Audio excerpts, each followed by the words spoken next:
Very similar. I mean, in a way, do we want what Dakota Meyer did, or do we want?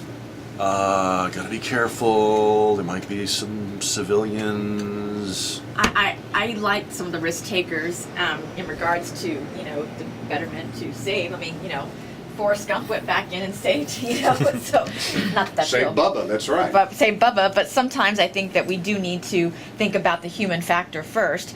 I understand that there's policy and procedure, not that I want everyone, disobeying policy and procedure, but if you have that gut instinct, you got to go save your fellow man. Chip, it's ironic that he would be honored, and yet the people managing this war, and I'm not referring to one party or one president, I think it's been the problem all along, are trying to have shades of gray. Here's a guy that saw it as black and white. Well, I think, when you talk about the management of the war, that's where I believe you want the risk takers. You want the management to be at a place where you go out and get the big win. You do what it takes to really have fundamental change. I think it's interesting that at a more local level, you have an individual who acted on his own outside of procedure, and that can have very damaging consequences across the board.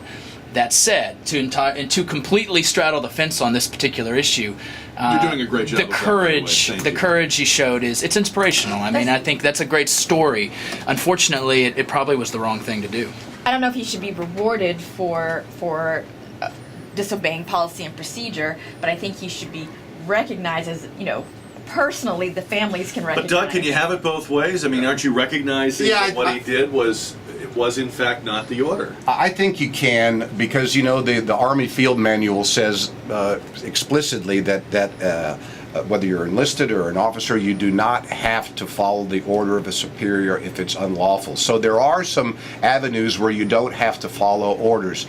But I think the overriding issue is, look at what we've done. We learned nothing from Vietnam. We're still in Iraq 10 years. We're still in Afghanistan for 10 years. I mean, when is it going to end? And right now, with this current administration, we have rules of engagement that are in place now where a soldier walking around, maybe not involved in a firefight, but a soldier walking around must carry his ammunition in his pocket and not have his weapon loaded. Let's just get out of there. Yeah. I mean, how absurd this is! This is like Vietnam deja vu, where we weren't allowed to bomb certain areas. And believe me, I was totally against the Vietnam War. But I mean, if you're going to fight, get in, get out, and look, we're 10 years. Mm-hmm. We're 10 years in both places, and what are we going to have to show for it in terms of all of these brave, heroic men and women that have given their lives, given their limbs, all of this treasure that we spent? What are we going to have to show for it? All of this, of course, started with 9/11, and we marked that 10-year anniversary last Sunday. Did people have asked the question, and it seems to be becoming a kind of a conventional wisdom, that America overreacted to 9/11, that we invaded Iraq as well as Afghanistan, that we put in place all of these draconian security measures at the airport. You're off with the shoes, off with the belt. People are saying now, gee, 10 years later, they didn't do anything else. They don't seem to be capable of doing anything else. They're a paper tiger. There never was a second attack. So we spent all that money, we shed all that blood, we didn't have to. Is that right? Is that the right takeaway from 9/11? I think we had to react in that way. I mean, yes, there was a lot of emotion and some, but where would we be if we hadn't? So the absence of follow-on attacks is because of the reaction? Yeah. Possibly, but I think the way to answer your question is that the reaction was understandable. I mean, we had not ever had anything like this happen. It was unprecedented. That said, once you get away from it 10 years, you can look back and say, boy, perhaps we stopped another one from occurring, but maybe our reactions were very quick and it was strong. We changed a lot. For all the rhetoric about not changing our daily lives as a result of this, we changed a lot. Yeah, but woulda, coulda, shoulda. We can't go, we can't say, oh, we shouldn't have done that. We did what we had to do, and if we hadn't, what would have been the response? I mean, yeah, we can play the what-if game, but I think we did the best that we were capable of doing. Absolutely. No, I agree with that. I think, it's easy to Monday morning quarterback and say, oh, you should have turned right when you turned left, but there is no doubt that it was a gross, terrible mistake to go into Iraq. absolute mistake. And an absolute mistake to go into Afghanistan and not get out 6 months or a year later after you kill as many Taliban as you kill and let them know, if you do it again, we're going to come back in here and we're going to kill more of you. But why are we still there after 10 years? For what purpose? What is the purpose? The question asked by a guy here in San Antonio, retired Colonel Ken Allard, he's on our show frequently, this week was, after 9/11, why did no one in authority mobilize the American people? Why, in those early days when armies were gathering for war, why was the nation summoned not to sacrifice but to return to the shopping malls? And he goes on to say, that's why we have 1% of the population making these sacrifices. That's why we have multiple deployments. That's why there is a sense that we have hired other people to fight this war for us, whereas in past wars, the good wars, the nation felt like we were all in it together. Was that a missed opportunity, or is this just not a good analogy? I don't think the American public has an appetite for universal conscription. I don't think we have an appetite for that. It probably would be the best way to go. I'm not talking about the draft. I'm talking about sharing the sacrifice. Could the public have been involved? Could President Bush have said, there's something you can do too? Because whatever that was, that moment, that window was open for a very small time. We remember how popular he was. Absolutely. And how both parties would have gone along with whatever he proposed at that moment. Was that a missed opportunity to involve people? And maybe with that involvement, it answers your question, Doug, which is maybe if we all have a stake in it, we don't hang around for 10 years trying to find a reason to be there.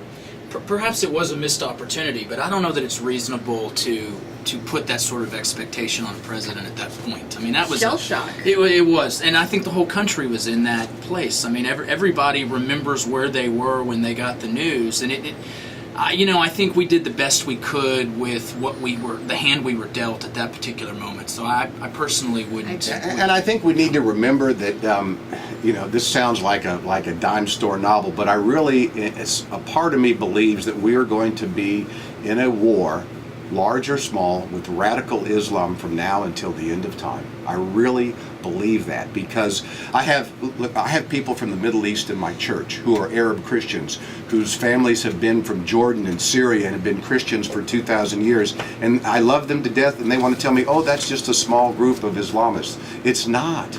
It's not. There are millions, 10s, 20, 100 million. Who knows how many young men are being taught this hatred and death to the West in the madrasas in Saudi Arabia, in Yemen, in Pakistan, every single day, taught that their life's goal is to become a martyr and to kill Americans. And I truly believe that we are going to be in this battle forever. Any follow-on to that? Nikki looks horrified. Yes. You just ruined her birthday, Doug. It's been a real buzzkill day, I'll say. I think what you're saying is that we could be in for the long haul on this one, and I don't doubt that with the extremists, you're right. That said, I think an earlier point you made, which is so important, is that we just sort of, I feel like I woke up and today we're still in this war on the ground in multiple countries, and I don't know what we have to show for it. I really don't know, other than we haven't had another attack on this country's soil. So, to some extent, I did not expect it to take this long. I feel like we should have learned the lessons from Vietnam and other wars, and we should have had a definable period where we were going to be there. And again, this is Monday morning quarterbacking for sure, but now I'm ready and I'm committed to getting these men and women home. But you know what's happened? We have conflated two things that are not the same thing. You're saying, Doug, we will be facing down and dealing with radicalized young men from a part of the world that lives in the 7th century. Yes. And that is true. Yes. But what Chip is saying, whoever your name is I'm done with Afghanistan. The war on terror should not be the war in Afghanistan. That's right. Exactly but right. We've conflated the two. We've turned the mission in Afghanistan. We've made Afghanistan the world. We've said, if we don't succeed there, we haven't succeeded. Well, look, we succeeded as much as we're ever going to succeed in Afghanistan some years ago. Years ago. It's up to them now, and it's been up to them for quite some time. And frankly, we may have to go back, just as you have to redo a chore around the house. You don't get it done the first time. But we can't stay there till it's perfect, till it's the 51st state. Agreed. And that's what seems to be the consensus now. We can't leave. We mustn't leave. All would be lost if we left. We're going to be facing this problem whether it's there or somewhere else. Well, I just go back to the Vietnam era, and I remember when I got my draft notice in 1969, and I went for my pre-induction physical, and I remember when this huge monster of a G.I. Joe drill sergeant told us at the end of the day of testing, he said, "Gentlemen, you'll be getting your draft notice within 6 weeks, and I want to tell you the number one priority for the U.S. Army is combat infantrymen in Vietnam." And all of us felt like the life had been sucked right out of us. And we kept hearing every day, we just need another 100,000 men. We just need another 100,000 men. We've got to stop communism. If we don't leave now, we will have sacrificed all these men for nothing. And we are replaying the exact same thing in both of these countries. It's like a bad movie being played over and over again. All right, sorry about your birthday, Nikki. When we come back, though, there's hope. The show's not over. There is the lightning round. And there's always the comedic relief of Pat Robertson. So, on that note, 11:26 into the 550 KTSA newsroom. Is Pat a candidate for Sept?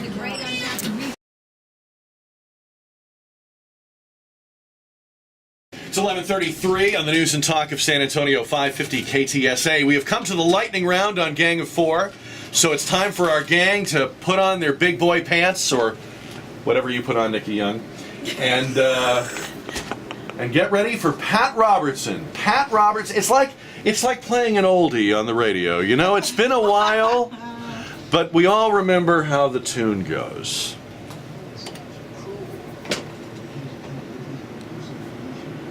People come to for moral advice? What the hell is he talking about? All right, he gets a letter from a viewer who says, my friend has a wife with Alzheimer's, and my friend has started seeing another woman, and I feel morally conflicted about what my friend is doing. He's still married. And Pat Robertson is saying, you can divorce her, start all over again, just make sure she's got someone taking care of her. And his co-host, on this show, the co-host is like a bootlicker. But even the co-host is like, well, wait a minute, what about for better or for worse, sickness or health? Oh, no, says Pat. It's like they're kind of dead. It's a kind of death to have Alzheimer's. And this was nauseating to me. I'm not judging the guy with the wife. I mean, I don't know what he should do, but my dad had Alzheimer's, and I'm sure most of you have had the experience in your family. How can we start thinking of people as kind of dead? That's appalling. That's the part of it I have a problem with. Well, what I don't understand is, where does the biblical verses about God gives you trials and tribulations to see how you respond? Where's all of that? Robertson, you don't need Where's all of that our character is built by what we have be through? He's supposed to be a man of God, and whatever he's got Alzheimer's. I just think it was highly offensive what he said, that that in a person's position of Alzheimer's, that they're gone anyway, so it's okay. No.